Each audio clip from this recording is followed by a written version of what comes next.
Hi friends, எல்லோருக்கும் வணக்கம். இந்த வீடியோவில் நம்ம ஒரு do it your self video தான் பார்க்க போகிறோம். நம்ம இந்த கொரோனா வைரஸை ஃபைட் பண்ணுறதுக்கு ஸ்டீமிங் கண்டிப்பாக எடுக்கணுன்றது அவசியம், நம்ம எல்லாருக்கும் தெரியும். இந்த கொரோனா வைரஸை நம்ம ஃபைட் பண்ணுறதுக்கு ஓரளவுக்கு ஃபைட் பண்ணுறதுக்கு நமக்கு இந்த ஸ்டீமிங்ன்ற மெத்தட் ஹெல்ப்ஃபுல்லாக இருக்கும். இது ஒரு ப்ரிவென்டிவ் மெஷர் கூட சொல்லலாம். நம்ம ட்ரெடிஷ்னல் மெத்தடில் நம்ம யூஸ்வலாக ஸ்டீமிங் எப்படி பண்ணுவோம், தண்ணியில் நல்லா கொதிக்கிற தண்ணியில் நமக்கு தேவையான பொருள், நம்ம மஞ்சள் இதெல்லாம் இலையெல்லாம் போட்டுட்டு ஹெர்ப்ஸ் எல்லாம் போட்டுட்டு நம்ம அதை ஸ்டீமிங் பண்ணிகிட்டு இருந்தோம்.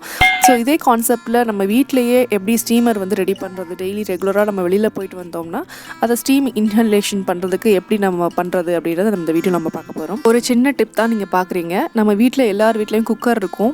அந்த குக்கரில் நார்மலாக நம்ம உள்ள தண்ணி கொஞ்சமாக ஃபில் பண்ணி அதில் நம்ம தேவையானது யூஸ்வலாக நாங்கள் போடுறது மஞ்சள் போடுவோம்.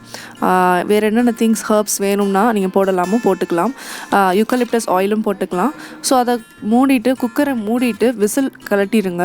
விசில் கலட்டிட்டு அதுக்கு மேலே இருக்கிற அந்த நாபில் நீங்கள் டியூப் இன்சர்ட் பண்ணணும். அந்த டியூப் இன்சர்ட் பண்ணிட்டீங்க அப்படின்னா ஸ்டீமர் ரெடி. இப்போது நீங்கள் தண்ணி கொதிக்கும் போது அதில் ஸ்டீம் வெளில வரும். கொஞ்சம் ஃபஸ்ட்டு ஸ்டீம் வெளியில் போகிறத நீங்கள் விட்டுருங்க. கொஞ்சம் நேரம் கழித்து ஒரு 5 minutes கழித்து அந்த ஸ்டீமை பிடிக்க ஆரம்பிங்க. ஏன்னா பிகாஸ் அந்த ஸ்டார்டிங்கில் புதுசாக நம்ம யூஸ் பண்ணும்போது அந்த பிளாஸ்டிக் ஸ்மெல் வரும்.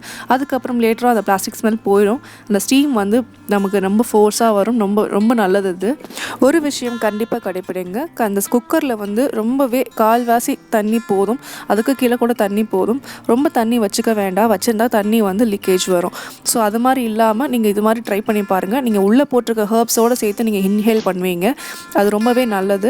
ஒருவேளை உங்கள் வீட்டில் குக்கரில் நீங்கள் டியூப் யூஸ் பண்ண வேண்டாம்னு நினச்சிங்கன்னா கூட அந்த டியூப் இல்லாமல் நீங்கள் எப்படி ஸ்டீம் இன்ஹேல் பண்ணுறதுன்றதை நான் வீடியோவில் காமிச்சிருக்கேன். நீங்கள் அதை ஃபாலோ பண்ணிக்கோங்க.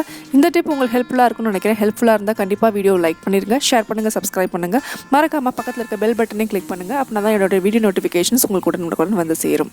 And stay tune, stay connected, stay up to date. உங்கள் தேடல் உங்களுக்காக.